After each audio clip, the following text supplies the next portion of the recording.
দেখুন অত্যাধিক গরম পড়েছে, তাই জন্য কারুর কারুর মাথা গরম হয়ে যাচ্ছে। তাই জন্য আজকে আমরা বাতাসা ঠান্ডা জল খেয়ে বলছি মাথা ঠান্ডা রাখুন।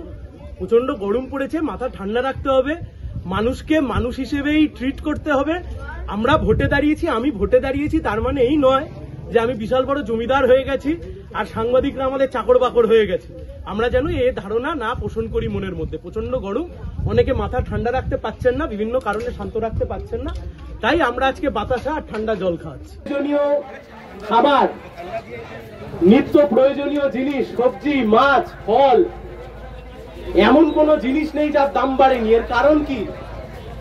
পেট্রোলের দাম, ডিজেলের দাম, রান্নার গ্যাসের দাম, সারের দাম, কেরোসিনের দাম, প্রত্যেক কটা জিনিসের দাম বাড়িয়েছে দিদির সরকার আর মোদীর সরকার। এমন কোন জিনিস নেই যার দাম বাড়ায়নি। তাই আমরা বলছি এই কেন্দ্রের সরকার আর রাজ্য সরকার দুটোই অপদার্থ। এই দুটোই সাধারণ মানুষের কষ্ট যন্ত্রণা দূর করতে ব্যর্থ হয়েছে।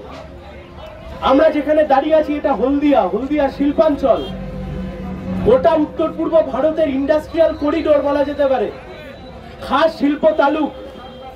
সিপিআইএম যখন ক্ষমতায় ছিল, বামফ্রন্ট যখন ক্ষমতায় ছিল, হলদিয়া পেট্রোকেমিক্যালস থেকে শুরু করে, হলদিয়া বন্দর থেকে শুরু করে একের পর এক শিল্প আমরা গড়ে তুলেছিলাম।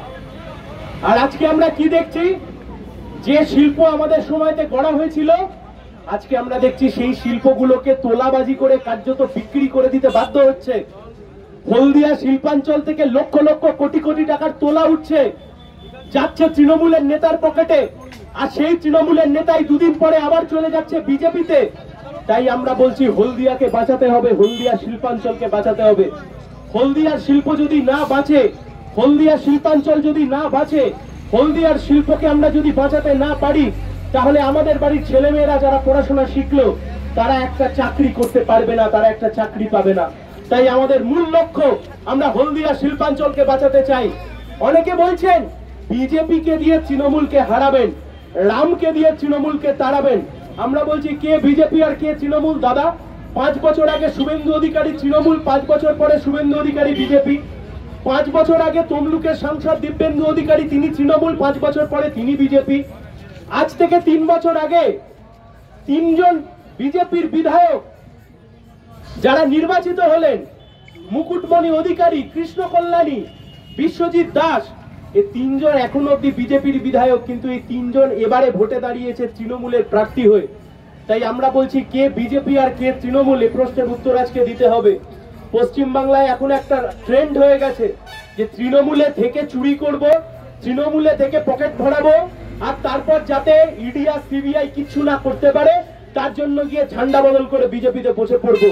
পূর্ব মেদিনীপুরের একটা অধিকারী পরিবার, এই গোটা একটা অধিকারী পরিবার গোটা পূর্ব মেদিনীপুরে রাজত্ব করছে শেষ 12 বছর 13 বছর ধরে, আর গোটা বাংলাটাকে চুষে খাচ্ছে এই কালীঘাটের ব্যানার্জি পরিবার। গোটা পশ্চিম বাংলার এই দুটো পরিবার, এই অধিকারী পরিবার আর কালীঘাটের ব্যানার্জি পরিবার, এদের দুজনের বৃহস্পতি এখন তুঙ্গে, আর এদের বৃহস্পতি তুঙ্গে বলে গোটা রাজ্যবাসীর কপালে এখন শনি নাচছে। তাই আমরা বলছি এই দুই পরিবারের হাত থেকে বাংলাকে বাঁচাতে হবে, রাজ্যকে বাঁচাতে হবে, হলদিয়াকে বাঁচাতে হবে, হলদিয়া শিল্পাঞ্চলকে বাঁচাতে হবে। এই কথা বলে আমার কথা শেষ করছি। ধন্যবাদ, লাল সালাম, সবাই ভালো থাকবেন। সিপিআইএম কে ভোট দিন, সায়ন ব্যানার্জিকে ভোট দিন, কাস্তে হাতুড়ি তারা চিহ্নে ভোট দিন, আমরা জিতবো।